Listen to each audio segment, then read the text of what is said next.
Speaking of cheerful stuff, Yes. This week, No Fathers in Kashmir.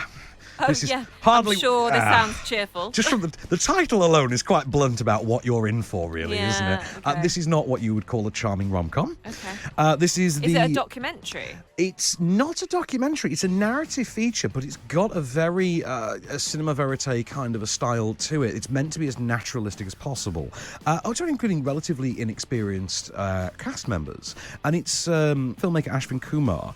This is his third project about Kashmir. He's made this drama in which a 16-year-old British girl of Indian origin returns to Kashmir to meet her grandparents, who she hasn't seen since she was very, very young.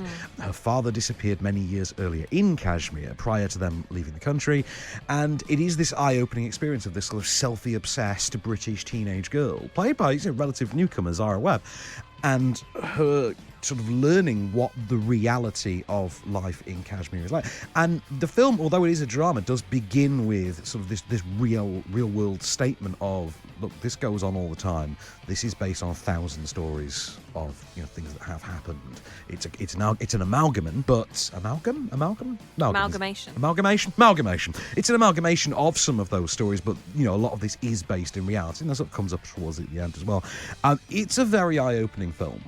There is this phenomenon I wasn't aware of half orphans, as they're called. Half orphans? Half orphans. Okay. In which the central character, what's her name now? Noor, the main character is called. Noor, for instance, discovers that she's identified as a half orphan because all the fathers get taken as sort of distance within military organisations. And it's a story I genuinely didn't know. There's some absolutely horrifying stuff in there. There is a scene in this that's straight out of Hotel Rwanda. Wow. In terms of just absolutely horrific it is. It has run into some controversy, noticeably in India, surrounding the age rating of it. Which was?